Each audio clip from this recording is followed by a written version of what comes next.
Assalamualaikum warahmatullahi wabarakatuh, teman-teman semuanya. Di video kali ini kita akan membahas 3 elemen penting sukses. Jadi bayangkan sukses adalah tujuan Anda, maka untuk sampai di tujuan sukses tersebut Anda butuh proses perjalanan. Jadi ada 3 elemen penting untuk sampai di tujuan tersebut. Yang pertama adalah manusia, yang kedua kendaraan, yang ketiga adalah peta dan polanya, ya. Jadi di video ini kita akan membahas poin yang pertama atau elemen yang pertama, Anda sebagai aktor utamanya. Jadi Anda sebagai aktor utamanya, Anda harus paham ya, identitas Anda sebagai aktor utama itu berperan sebagai apa? Apa tujuannya?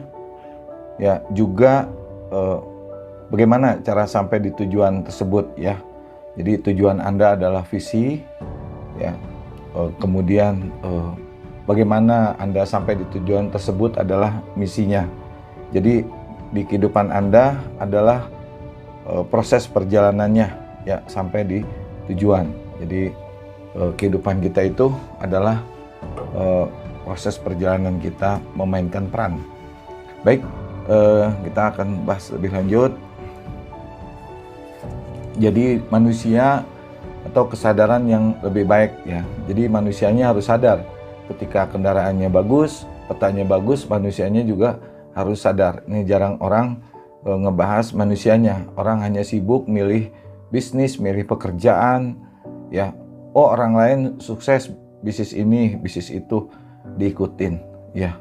Bisnisnya bagus, kendaraannya bagus, tapi tanpa manusia yang sadar, bisnisnya tidak akan bisa digunakan dengan benar, ya. Atau ikut pelatihan ini, ikut pelatihan itu. Ya, tidak ada yang salah dengan pelatihannya, tidak ada yang salah dengan kendaraannya atau dengan pekerjaan atau bisnisnya. Tapi ketika manusia yang tidak sadar, ya kendaraan maupun petanya tidak bisa digunakan dengan benar. Jadi baik, siapa yang paling bertanggung jawab atas impian Anda? Ya, sadarilah tidak ada siapapun ya yang paling bertanggung jawab atas kesuksesan kita adalah diri kita sendiri. Jadi penting kita sebagai aktor utama sadar apa yang menjadi peran dalam hidup kita ya. Kita berperan sebagai apa di kehidupan ini sehingga tujuan sukses kita itu jelas dan perjalanan sukses kita itu lebih bermakna, lebih kuat energinya ya. Jadi kesuksesan itu dimulai dari dalam diri, bukan ikut-ikutan arus. Dari dalam diri, dari mana? Dari kesadaran kita, siapa identitas kita. Ya, kita berperan sebagai apa, tujuan kita berperan itu apa, ya tentunya ini tidak lepas dari Tuhan ya. Baik, kita mesti tahu juga di dalam keterangannya siapa diri kita adalah khalifah, kita adalah pemimpin ya. Secara etimologi juga utusan. Jadi selain kita sebagai pemimpin, juga kita utusan. Pemimpin atas siapa? Atas tubuh kita, atas diri kita ya, atas pikiran kita, atas perasaan kita, atas sikap dan tindakan kita, atas keyakinan kita. Jangan sampai kita dikendalikan oleh pikiran kita, perasaan kita, sikap dan tindakan kebiasaan kita yang belum tentu benar, keyakinan juga yang mungkin salah gitu ya. Oh, bisnis itu rugi, bisnis itu beresiko, itu kan keyakinan yang salah. Sementara banyak orang yang kaya itu dari pebisnis. Lalu kenapa kita punya keyakinan, oh bisnis itu resiko, bisnis itu gagal. Nah, kalau ada yang gagal, ada yang berhasil. Mari kita sama-sama belajar pada yang berhasil. Dan itu perlu kita menurunkan ego untuk membuka hati dan pikiran kita. Kemudian tahu siapa diri kita, bahwa kita itu layak untuk sukses. Kita terlahir sebagai pemenang. Kita pernah mengalami satu fase yang paling menakjubkan dalam kehidupan manusia, di mana pada fase itu kita bersaing dengan ratusan juta calon manusia dan kita adalah pemenangnya. Ya, kita sebagai calon manusia melewati ruangan gelap, tersekat-sekat, ada yang tersesat, ada yang nabrak dinding, ada yang mati, ya. Tapi tidak dengan kita, sehingga kita terlahir hari ini sebagai manusia. Ya, kita sebagai pemenangnya melewati kompetisi lebih dari 200 juta calon manusia. Bayangin ya teman-teman, Anda lah pemenangnya dari 200 juta calon manusia. Jadi Anda sudah jadi pemenang sebelum Anda terlahir, bahkan sebelum Anda belajar jalan. Belajar jalan aja belum, apalagi bisa jalan ya. Bahkan Anda sudah jadi pemenang sebelum tahu benar apa itu artinya perjuangan. Kemudian kita harus punya tujuan hidup yang bermakna, bukan sekedar ikut arus.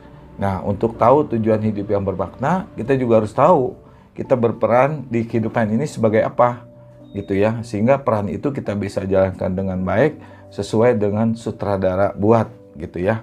Kemudian tadi kita sebagai pengendali, kita mampu mengendalikan ya, kita sebagai pemimpin nih, si jempol ini ya, jiwa kita itu bisa mengendalikan pikiran kita, perasaan kita, sikap tindakan kita, keyakinan kita. Jangan terbalik, jempol kita atau jiwa kita dikuasai oleh pikiran kita, perasaan, sikap tindakan yang belum tentu sejalan dengan tujuan besar peranan kita di kehidupan dunia ini, gitu ya. Kemudian ini jadi jempol kan, jempol. Kalau jempol ini berarti kita mantap, kita pengendali tubuh kita, pikiran, perasaan, dan seterusnya. Oke, sehingga kita selaras gitu ya, sejalan dengan impian besar kita. Kemudian berikutnya, kita tidak mudah goyah oleh opini luar, oleh distract ini, distract itu, omongan orang ini, omongan orang itu ya. Tidak ikut-ikutan arus, tidak ikut-ikutan kebanyakan orang. Bayangkan ya, ketika Anda ada di persimpangan jalan, ini bukan 2 nih, 5 simpang jalan ya. Ketika Anda yang tidak tahu arah dan tujuan Anda bisa ikut-ikutan. Oh, orang semuanya banyak ke kiri, Anda bisa ikut ke kiri. Tapi Anda yang sadar, Anda yang tahu tujuan hidup Anda dan kemana arah untuk sampai di tujuan itu, Anda akan memilih jalan yang benar walaupun Anda sendirian, gitu ya. Oke, lanjut. Jadi manusia, kita tidak hanya bergerak tapi sadar. Jadi dari hidup di autopilot menuju hidup dengan tujuan, sadar dan bergerak ya. Maksudnya begini teman-teman, jadi banyak orang sibuk hidup tapi tidak benar-benar menghidupi dirinya ya. Nah, ini kita berjumpa di sini bukan kebetulan ya. Ini adalah momen untuk melihat hidup dari sudut pandang yang berbeda. Karena tanpa kesadaran kita hanya berjalan di tempat, bahkan saat terlihat sibuk kita tidak benar-benar hidup. Jadi ini bukan cuma presentasi bisnis, bukan presentasi komunitas, tapi ini panggilan untuk hidup yang lebih baik. Nah, kita lihat ya teman-teman, hari ini banyak fenomena hidup tanpa kesadaran. Banyak orang hari ini hidup dengan mode autopilot. Bangun tidur, kerja, makan, tidur lagi, ulangin lagi terus-terusan begitu. Dari bulan ke bulan, dari tahun ke tahun, berpuluh-puluh tahun. Mengejar rutinitas bukan makna. Saya biasa kerja, saya biasa makan, saya biasa ini, biasa itu. Ya, hanya mengikuti kebiasaan. Tenggelam dalam distraksi digital. Scroll-scroll yang nggak penting gitu ya, tidak ada manfaat. Kemudian terjebak pembandingan sosial. Jadi ngebandingin diri kita dengan orang lain. Ya, banyak orang hari ini membandingkan hasil tanpa membandingkan usaha. Ya, ini yang jadi iri dengki apalagi ya. Nah, udah tambah kacau balau, udah hatinya iri, dengki, suka ngebanding-bandingin hasil tanpa membandingkan usaha. Oke. Kemudian jauh dari diri yang sejati, kurang merenung. Jadi koneksi spiritualnya kurang. Ibadah hanya sekedar ritual. Apa akibatnya? Ya, potensi besar diri Anda bahwa Anda diciptakan sempurna oleh Tuhan itu jadi tidak terpakai. Ya, tidak terpakai karena Anda tidak benar-benar ada dalam fitur terbaik gitu loh. Seperti pabrik nyiptain handphone yang bagus, ketika dalam keadaan tidak on gitu ya, nggak ada sinyal, nggak ada apa, ya tidak terkoneksi secara spiritual, ya fitur-fitur dari handphone tersebut jadi tidak sepenuhnya bisa berfungsi dengan baik, begitu ya. Orang yang kurang kesadarannya sehingga fitur-fitur keistimewaan diri kita sebagai penciptaan dari Tuhan itu tidak maksimal. Ya, ketenangan hidup, kebahagiaan, rasa syukur, keberlimpahan itu tidak terkoneksi baik dengan kita. Kemudian apa akibatnya? hidup terasa lelah, hampa, dan penuh tekanan, stres teman-teman, hampir frustasi. Kemudian tidak ada arah yang jelas untuk masa depan. Jadi masa lalunya dia kecewa, kenapa saya ditipu, kenapa saya ngutangin gak dibayar dan seterusnya ya. Kenapa saya gagal dan seterusnya. Itu menjadi sampah negatif, emosi negatif, kecewa dibawa ke hari ini. Ya, hari ini hanya merenungkan, mengeluhkan kekecewaan masa lalu. Kemudian masa depan dia cemas, khawatir, ya karena tidak ada kepastian kok hidup begini-begini terus, begitu ya. Mungkin video ini akan dipotong-potong ya beberapa bagian, tapi santai aja ya teman-teman. Ini realita hidup saat ini yang menghalangi kesadaran. Ya, kenapa sih banyak orang hari ini sulit sekali masuk ke dalam kesadaran, ya? Nah, biar teman-teman tahu juga, yang pertama adalah tekanan ekonomi, ya, dan hidup yang serba cepat. Nah, ekonomi ini terus neken ya, ada cicilan, utang, kebutuhan, juga semuanya nuntut kecepatan. Jadi orang hanya fokus untuk bertahan hidup aja, tahan hidup aja udah bagus begitu. Jadi dia tidak sempat untuk merenung, untuk memikirkan visi hidup, untuk merefleksikan diri, ya hanya bertahan hidup gitu ya. Kedua, distraksi digital, informasi yang berlebihan. Ya, pikiran itu penuh, ya noise, ya sulit mendengarkan suara hati, ya karena apa? Banyak informasi, kepalanya itu penuh, ya. Kepala itu penuh, ya, tapi nggak manfaat, ya karena cuman ya buat apa? Ibaratnya kita numpuk-numpuk buku tapi nggak dipraktekin ya, buku resep kita tumpuk-tumpuk tapi nggak pernah dimasak gitu ya. Kemudian budaya kompetisi dan pembandingan sosial seperti yang tadi saya sebutkan, yang mengejar pencitraan, lupa mengembangkan diri sejati. Jadi ngejar validasi makhluk, sebenarnya kita kan udah divalidasi sama Tuhan ya, bahwa kita khalaqnal insana fi ahsani taqwim. Jadi kita diciptakan itu sesempurna-sempurnanya makhluk. Jadi udah divalidasi sama Tuhan. Jadi nggak perlu lagi validasi makhluk sebenarnya. Ya secukupnya aja lah ya. Jadi banyak orang mengejar pencitraan, akhirnya apa? Pengen terlihat kaya tapi tidak benar-benar kaya. Pengen terlihat pintar tapi tidak benar-benar pintar. Nah begitu. Lebih baik mengembangkan dari dalam diri ya. Kemudian luka batin dan pola lama. Nah ini juga trauma kecewa masa lalu. Ya banyak orang hari ini terbawa ya emosi negatif masa lalunya, kekecewaan masa lalunya, sehingga dihantui trauma ya. Aduh, mau bisnis takut, mau maju takut. Udahlah, saya udah pernah gagal. Karena otak kita itu secara ilmiah mendorong kita untuk terus dalam zona nyaman. Artinya gimana? Bagaimana si otak ini ngatur tubuh kita secara otomatis bertahan dalam keadaan yang paling efektif, paling ringan gitu ya. Jadi ngajak kita males-malesan, ngajak kita untuk sulit bergerak maju. Juga khawatir masa depan dan pola pikir negatif. Khawatir masa depan tuh besok gimana ya, makan, masa depan aku gimana gitu. Jadi sedikit merenung, tapi karena negatif jadinya negatif ya. Jadi nggak usah khawatir masa depan sih menurut saya ya, karena kan masa depan itu pasti ya. Akibat masa depan itu akibat apa? Akibat dari apa yang kita kerjakan hari ini. Jadi alih-alih mengkhawatirkan masa lalu nih, ya ucapkan terima kasih sama masa lalu. Wahai masa laluku, saya terima semuanya sebagai takdir baik, sebagai pelajaran untukku. Terima kasih, semua itu membuat aku lebih kuat, lebih hebat hari ini. Nah, gitu. Juga alih-alih khawatir akan masa depan, ya lebih baik katakan aja ya, kalau masa depan itu pasti kan akibat hari ini, ya katakan, wahai masa depanku, siapkan yang terbaik untukku, panggung terbaik untukku, aku siap ada di atas panggung itu karena hari ini aku lebih kuat dari masa laluku ya, dan siap menjadi lebih hebat hari ini dan siap berada di atas panggung hebat itu. Ya. Kemudian yang kelima, kenapa orang sulit masuk ke dalam kesadaran? Sibuk ngurusin uang, ya, urusin materi ini itu, lupa ngerawat jiwa. Ya, banyak uang belum tentu tenang, teman-teman. Nah, kalau udah nggak tenang, jadi lepas dia arti hidup yang sesungguhnya. Jadi teman-teman, kesadaran itu ada, tapi tertutup kabut kesibukan kita, tekanan dan distraksi.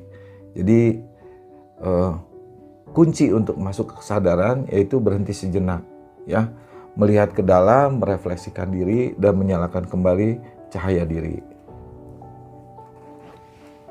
Oke. Pentingnya menyadari arah, seperti naik kendaraan tanpa tahu tujuan. Ya, kalau cuma sekedar naik kendaraan dan bergerak, kita nggak tahu sampainya entah di mana. Ya, kesadaran itu menyalakan lampu seperti jalan malam dengan lampu. Ya, melihat peta, baru kita bisa memilih jalur yang benar, yang cepat menuju impian kita. Nah, kesadaran adalah ini menurut versi saya ya, yang simpel aja. Jadi kesadaran adalah saat Anda hidup tidak hanya sebagai tubuh, tapi sebagai jiwa yang memimpin. Ya, karena kita khalifah. Anda sadar bahwa hidup ini punya arah dan tujuan. Ya, tentang siapa Anda, ya sesungguhnya identitas Anda, itulah kita bisa tahu apa peranan kita di hidup ini, tujuannya apa, arahnya kemana, dan bagaimana untuk sampai tujuan tersebut. Jadi Anda bukan hanya menjalani hari, tapi mengarahkan hidup berdasarkan keyakinan siapa diri Anda dan bagaimana Anda berperan. Ya, nilai-nilai spiritual dan misi ilahi. Ya, jadi apa berikutnya adalah dicintai Tuhan itu sebagai misi. Ya, maksudnya ridhonya Allah itu tujuan kita semuanya. Ridhonya Tuhan, cintanya Tuhan.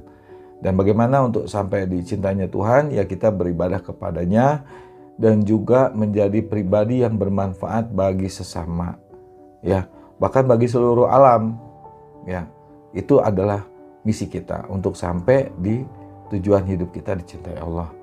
Nah, ketika visi misinya sudah kuat, perjuangan kita untuk bertumbuh, meningkatkan kesadaran yang lebih baik, kualitas diri yang lebih baik, kualitas finansial yang lebih baik, ilmu, skill, knowledge, segala macam, itu adalah bagian dari misi besar kita, yaitu kebermanfaatan untuk sampai di cintanya Tuhan. Jadi teman-teman, ya, saat perjuangan kita dilandasi oleh visi misi yang besar tersebut, maka aktivitas kita dalam bekerja, dalam belajar, dalam menjalankan bisnis adalah aktivitas perjuangan yang lebih bermakna, lebih kuat dan lebih besar. Karena semuanya ada di dalam koridor visi misi yang kuat, ya, menuju ke Tuhan.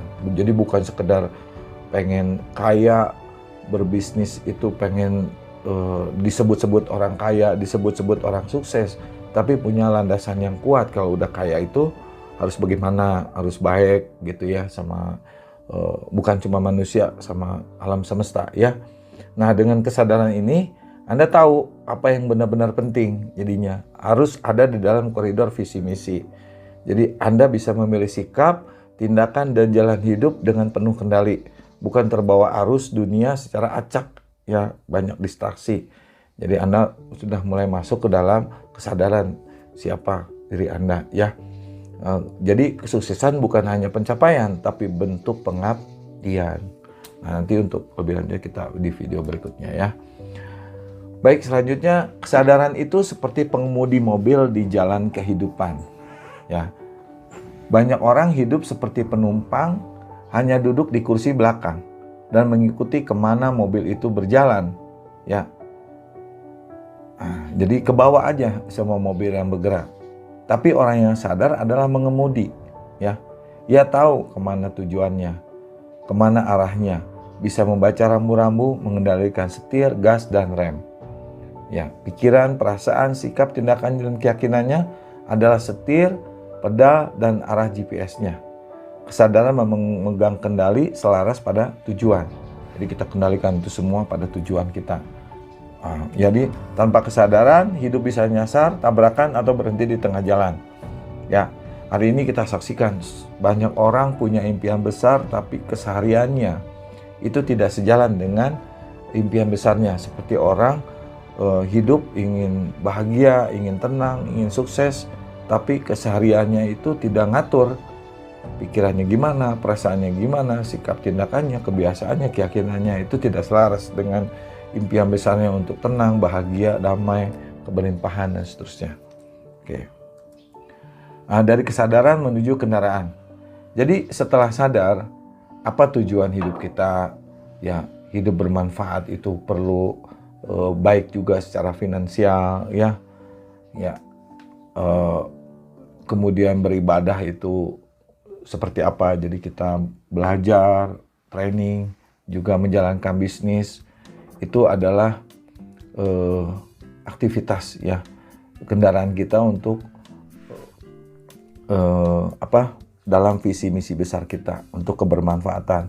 Jadi semuanya punya nilai, walaupun Anda belajar juga ada nilainya, karena belajarnya dalam konteks kita pengen hidup lebih baik, visinya jelas, pengen dicintai Allah gitu ya. Oke. Jadi setelah sadar, langkah berikutnya adalah memilih kendaraan yang bukan sekedar penghasilan, bukan sekedar aktivitas biasa, tapi bisa benar-benar membawa kita sampai ke tujuan tersebut ya. Jadi bagaimana? Mana yang lebih bermanfaat, orang yang berilmu atau orang yang tidak berilmu?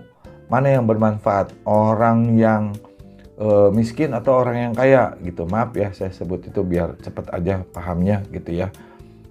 Mana yang bermanfaat, orang yang lebih kuat finansial atau yang lemah secara finansial?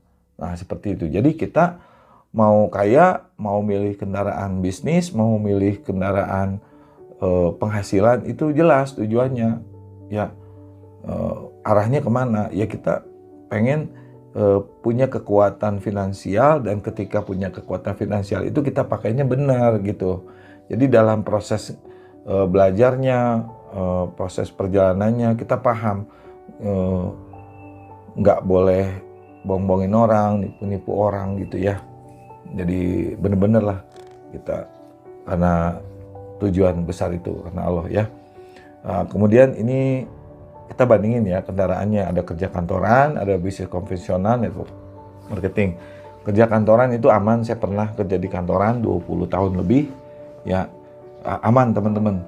Tapi ya terjebak waktu dan penghasilan terbatas.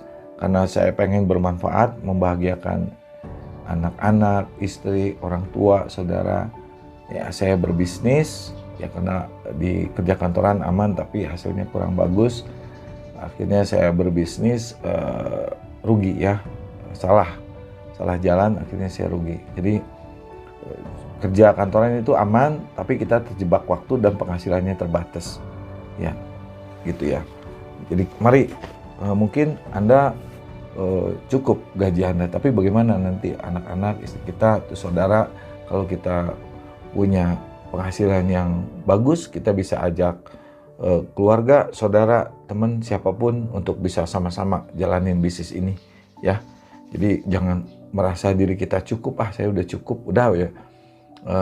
Nggak mau berpikir untuk bagaimana kita memperdayakan diri kita untuk bisa jadi kebermanfaatan orang banyak.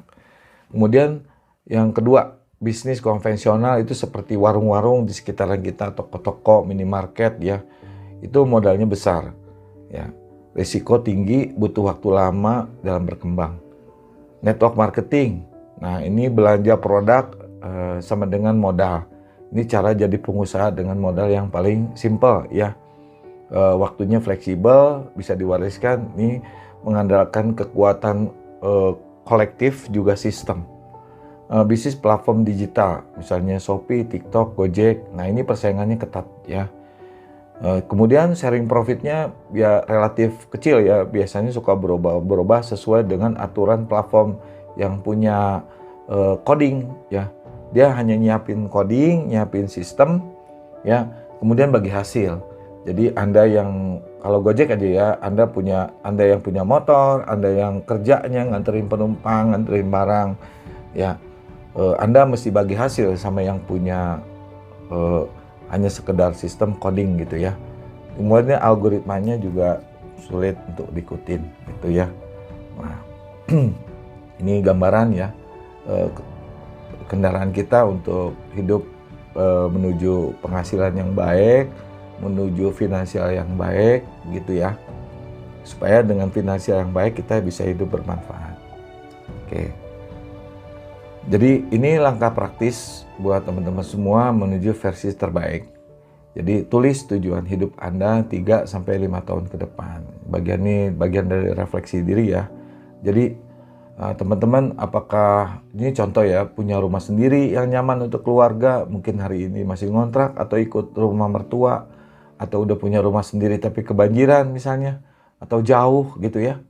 Kemudian contoh lainnya bisa jalan-jalan ke luar negeri minimal sekali 1 tahun, ya, punya tabungan 500 juta untuk persiapan masa depan, bisa bantu orang tua tanpa mikir, misalnya ngajak pergi ke tanah suci ya.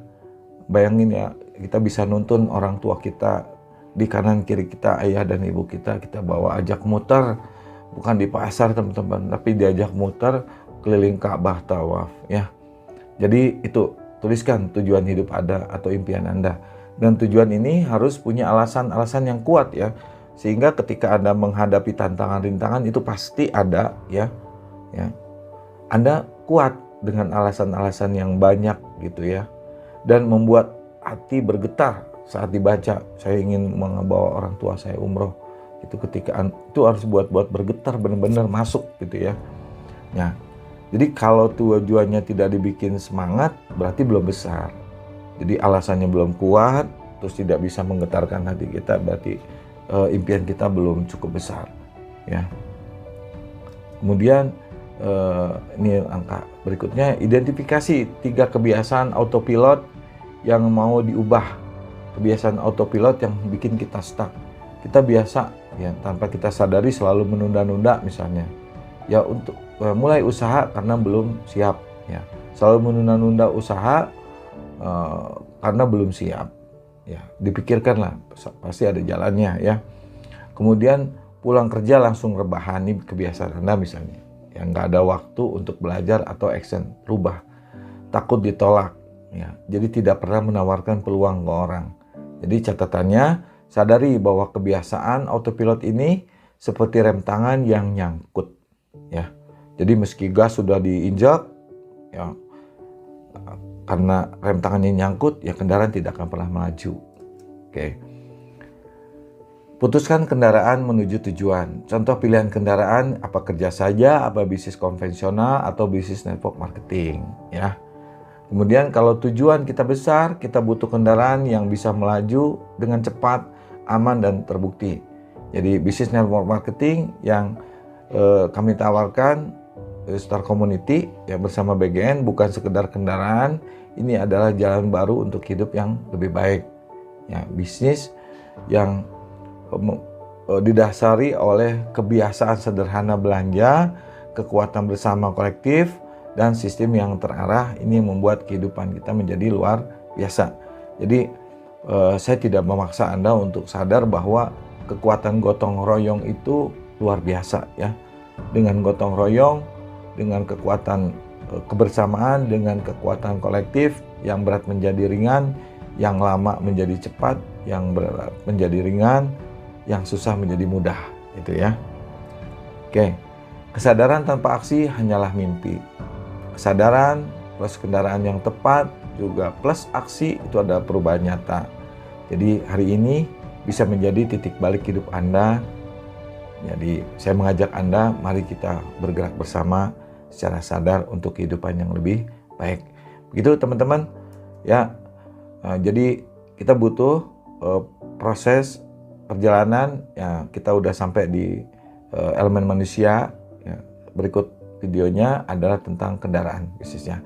Terima kasih. Assalamualaikum warahmatullahi wabarakatuh.